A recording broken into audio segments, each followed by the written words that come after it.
যেভাবে লেখা আছে আমি সেভাবেই পড়ছি। আমি জামালপুরের মাদ্রাসার শিক্ষক। তো ঘটনাটি আমার নিজের জীবনের সাথে ঘটে যাওয়া একটি ঘটনা। ভালো লাগলে অবশ্যই পড়ে শোনাবেন। ঘটনাটি ঘটেছে আজ থেকে প্রায় 7 বছর আগে, রমজান মাসে। সালটা 2016। আমি একজন কুরআনের হাফেজ।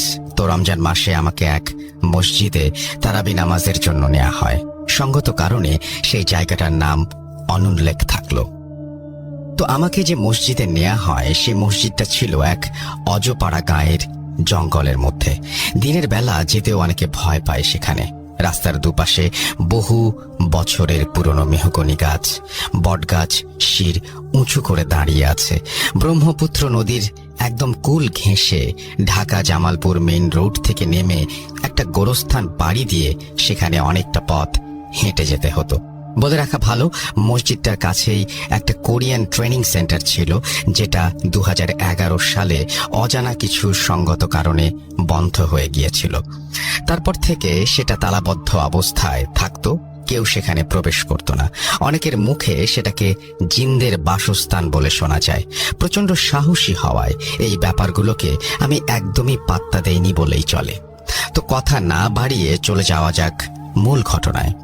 17 রমজানের দিন ইফতার করার পর আমি সেই মসজিদের উদ্দেশ্যে রওনা হলাম আমার বাড়ি থেকে।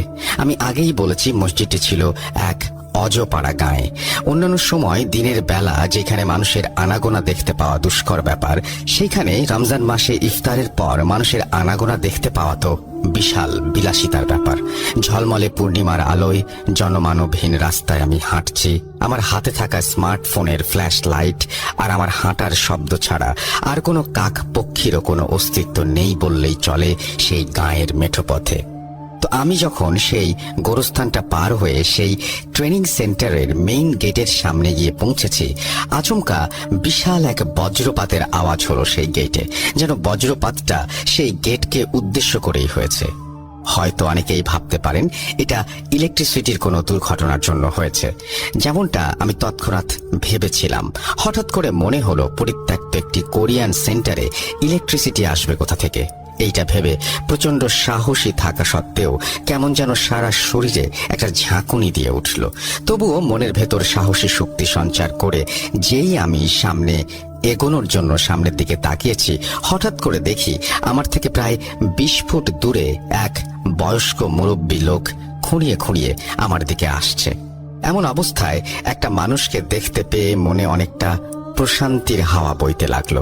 আমি একটা বিষয় খেয়াল করলাম, সেই লোকটি যতই আমার সামনে এগোচ্ছে ততই যেন কুঁজো হয়ে যাচ্ছে। এইভাবে এগোতে এগোতে তিনি যখন একদম আমার 5 ফুট দূরে, তখন আমি আমার হাতে থাকা ফ্ল্যাশ লাইটের আলোতে দেখতে পেলাম লোকটির নাভি পর্যন্ত সাদা ধবধবে দাড়ি, গায়ে পাটের সোনালি আঁশ দিয়ে মোড়ানো ঝকঝকে একটি অদ্ভুত পোশাক। আমি সেগুলো না ভেবে সেই মুরব্বী লোকটিকে অনেকটা হাঁপিয়ে যাওয়ার মতো ভয়ার্ত কণ্ঠে সালাম দিয়ে জিজ্ঞেস করলাম, চাচা, এই যে এইমাত্র যে এক বিশাল বিকট আওয়াজ হলো, একটা শব্দ শুনলাম, সেটা কি আপনি শুনতে পেয়েছেন? তিনি আমার প্রশ্নের জবাব দেওয়া তো অনেক দূরের কথা, আমার সালামের উত্তর পর্যন্ত দিলেন না। এমনকি আমার দিকে সামান্য ভ্রুক্ষেপও করলেন না। আমি বেশ অবাক হলাম। আবার ভাবলাম, মুরব্বী মানুষ তো, বয়সের ভারে কানে কম শুনতে পান হয়তো। এটা ভাবতে ভাবতে সেই মুরব্বী লোকটি ততক্ষণে আমার পেছনে চলে গিয়েছেন। আমি পেছনের দিকে ফিরে আবারও ডাকতে লাগলাম, এই যে চাচা, শুনছেন? ও চাচা, শুনছেন? কিন্তু এরপর যা হলো তা লিখতে গিয়ে